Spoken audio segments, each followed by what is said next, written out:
ഇന്ന് തന്നെ ഡൗൺലോഡ് ചെയ്യൂ. കാണൂ നിങ്ങളുടെ ഫേവറേറ്റ് ഷോസ്.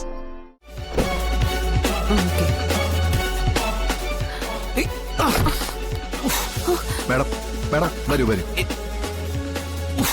മാഡം വരൂ. മാഡം അവിടെ എല്ലാരും വെയിറ്റ് ചെയ്യാം. മാഡം ഇല്ല സാറില്ല, മാഡം പൊക്കോളൂ. വരൂ മാഡം വരൂ. ഞാൻ ശാരദാമ്മയുടെ വീട്ടിലുണ്ട്. നൂർജഹാനെ, അവിടെ വന്ന് മാമ ബഹളം വെക്കുമെന്ന് പറഞ്ഞ് അനൂപ എന്നോട്ട് ഇങ്ങോട്ട് പോരാൻ പറഞ്ഞു. ശരി, ഞാൻ വിളിക്കാം.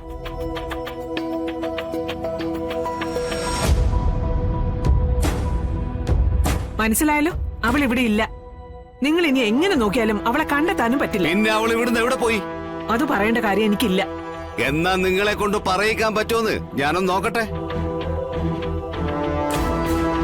പറയിക്കാൻ അധികാരമുള്ളവരെ പറയിക്കേണ്ട രീതി ചോദിച്ചാൽ നിങ്ങൾക്ക് പറയാതിരിക്കാൻ പറ്റില്ലല്ലോ. അതിനുള്ള വഴി ഞാൻ കണ്ടിട്ടുണ്ട്.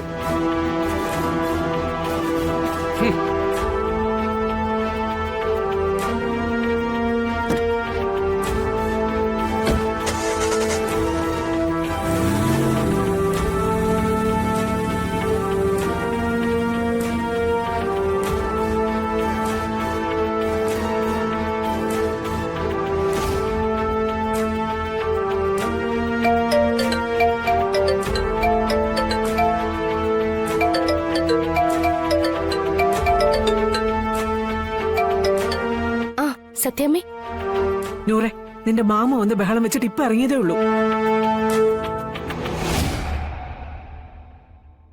നീ അവിടേക്ക് പോയത് സുരക്ഷിതമാണെന്ന് കരുതിയാൽ നിനക്ക് തെറ്റി. അത് വെറുതെയാ. അയാളും നിന്റെ മാമ അവിടെയും വരും. അവിടെയുള്ളവരോട് കൂടി ആലോചിച്ച് എന്താ വേണ്ടെന്ന് വെച്ചാൽ ഉടനെ ചെയ്യ്. ഹലോ ഹലോ സത്യാമ്മേ,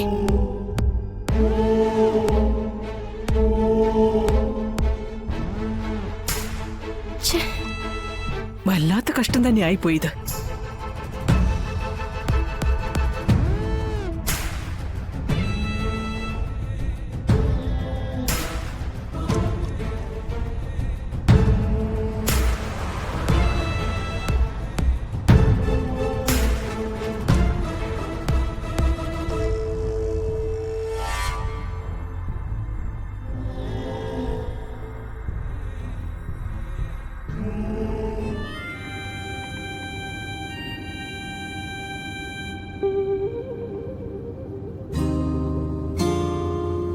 ഇന്ന് കളക്ടർക്ക് നല്ല തിരക്കായിരിക്കുമല്ലോ.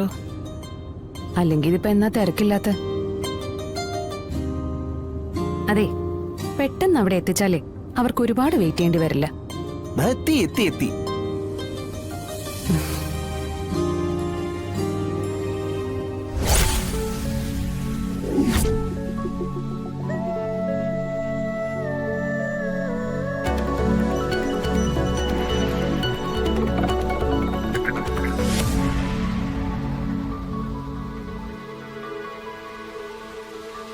വിളിച്ചപ്പോ കളക്ടർ എത്രയെന്നാ പറഞ്ഞത്? വന്നാലുടനെ ആദരിച്ച് വേദിയിലേക്ക് കൊണ്ടുപോകണം. കാരണം ഇപ്പൊ തന്നെ സമയം ഒരുപാട് വൈകി. അല്ല, അപ്പോ എം എൽ എ ആദരിച്ച് കൊണ്ടുപോണ്ടേ? കൊണ്ടുപോകണം. അതിന് MLA എത്തണ്ടേ ഗിരീഷേ? അദ്ദേഹം ഇനിയും 1/4 മണിക്കൂർ ലേറ്റ് ആവുമെന്നാ പറഞ്ഞേ. അങ്ങനെയാണെങ്കിൽ കളക്ടറുടെ ഉദ്ഘാടന പ്രസംഗം കഴിയുമ്പോഴേക്കും MLA എത്തിയാൽ മതി. ബാക്കിയുള്ള കാര്യങ്ങളെല്ലാം ഓക്കെ അല്ലേ? എല്ലാം ഓക്കെയാണ്. ഇനി കളക്ടർ മാഡം വന്നാൽ മാത്രം മതി.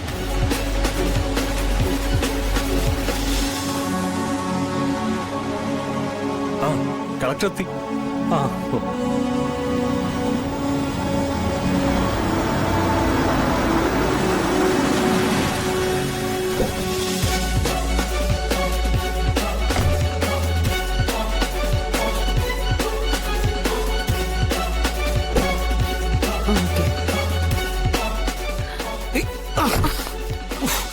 മാഡം മാഡം വരൂ വരൂ. മാഡം വരൂ. മാഡം അവിടെ എല്ലാരും വെയിറ്റ് ചെയ്യാം. മാഡം ഇല്ല സാറില്ല, മാഡം പൊക്കോളൂ. വരൂ മാഡം വരൂ. മാഡം മാഡം വരൂ. മാഡം വരൂ.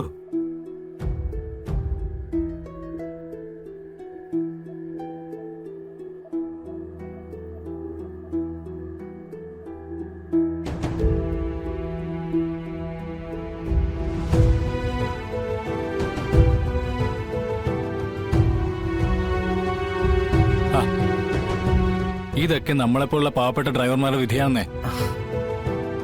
ഇതുവരെ വാഹനത്തിലിരിക്കുന്നവർക്ക് ഒരു പോറൽ പോലും ഏൽപ്പിക്കാതെ നമ്മൾ കൃത്യമായി അവർക്ക് എത്തേണ്ട സ്ഥലത്ത് കൊണ്ടുചെന്ന് എത്തിക്കും.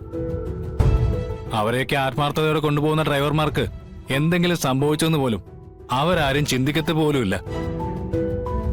ഇനി അവര് നമ്മളെക്കുറിച്ച് ചിന്തിക്കുന്ന എപ്പോഴാ? പോകാൻ നേരത്ത് മാത്രം. ഞാനൊന്ന് പറയട്ടെ, നമ്മുടെ ശ്രദ്ധയാണ് അവരുടെ ജീവിതം. പക്ഷേ അതവരൊരിക്കലും മനസ്സിലാക്കുന്നില്ലല്ലോ. കാലെങ്ങാനും പൊട്ടിയോ? ഇല്ല, ചെറുതായിട്ടൊന്നും പറഞ്ഞുള്ളൂ, കുഴപ്പമില്ല. എന്നാൽ ആ തള്ളു വന്നപ്പോ കളക്ടറൊക്കെ ഒന്ന് ശ്രദ്ധിക്കായിരുന്നു. ഒന്നില്ലെങ്കിൽ സ്വന്തം ഡ്രൈവറല്ലേ? അതൊക്കെ പോട്ടെ, അതിപ്പോ മനഃപൂർവ്വമല്ലല്ലോ. പിന്നെ ചാനലുകാർക്കും പത്രക്കാർക്കും വാർത്തയാണല്ലോ പ്രധാനം. അപ്പൊ നമ്മളെപ്പോലുള്ളവരെ അവരെങ്ങനെ ശ്രദ്ധിക്കാന്? ഇതിവിടെ മാത്രമല്ല, എല്ലാ സ്ഥലത്തും ഉള്ളതാ. പാവപ്പെട്ട ഡ്രൈവർമാരുടെ ഒക്കെ ഗതി ഇത് തന്നെയാ. മറ്റുള്ളവരുടെ ആട്ടും തുപ്പും ഒക്കെ കേൾക്കാൻ വിധിക്കപ്പെട്ടവര് സഹിക്കുക, അല്ലാണ്ട് എന്ത് ചെയ്യാനാ?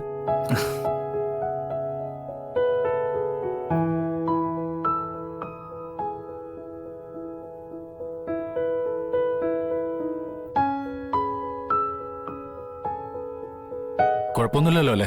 ഇല്ല, കുഴപ്പമൊന്നുമില്ല. അടിക്കണ്ടേ? ഉണ്ടോ? അവിടെ കുപ്പി ഒട്ടിച്ചു കഴിഞ്ഞു. വാ വാ. അതെ, കഴിക്കോ? വേണ്ട വേണ്ട, ഞാനിപ്പോ ഡ്യൂട്ടിയില്ല. ഞങ്ങളും ഡ്യൂട്ടിയിലെ മാഷേ. പക്ഷേ ഇനി ഈ പ്രസംഗവും പരിപാടിയൊക്കെ കഴിയുമ്പോ കുറെ സമയം പിടിക്കും. അപ്പോഴൊക്കെ അടിച്ചതൊക്കെ അങ്ങ് പൊയ്ക്കോളും. വന്നവരണം കീച്ച. വേണ്ടാഞ്ഞിട്ടാ. എന്നാ ശരി, ഞങ്ങളൊന്ന് കൂടാൻ പോവാ. ഇങ്ങനെയുള്ള പരിപാടികളൊക്കെ ഉള്ളപ്പോ ഇതൊക്കെ ഞങ്ങളുടെ ഒരു സന്തോഷം. ഒന്ന് പെട്ടെന്ന് വാ, അല്ലെങ്കിൽ അവിടെ സാധനം തീരും. വാ വാ. എന്നാ ശരി.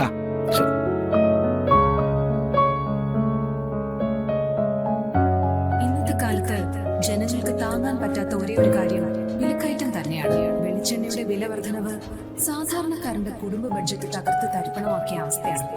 ഈ ഒരു അവസ്ഥയിൽ ഇതുപോലെ സംഘടിപ്പിക്കുന്ന വ്യാപാര മേളകൾ ജനങ്ങൾക്ക് ആശ്വാസവും സഹായവുമാണ്.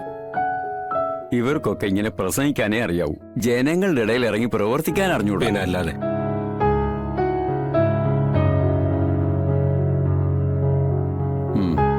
വാ. മതി.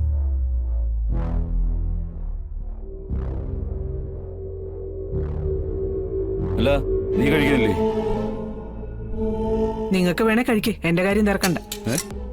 അങ്ങനെയല്ലോ നമ്മൾ ഇത്ര നാൾ കഴിഞ്ഞത്. ഇതുവരെ കഴിഞ്ഞതുപോലെ അല്ലല്ലോ ഓരോരുത്തരും എന്നോട് പെരുമാറുന്നത്.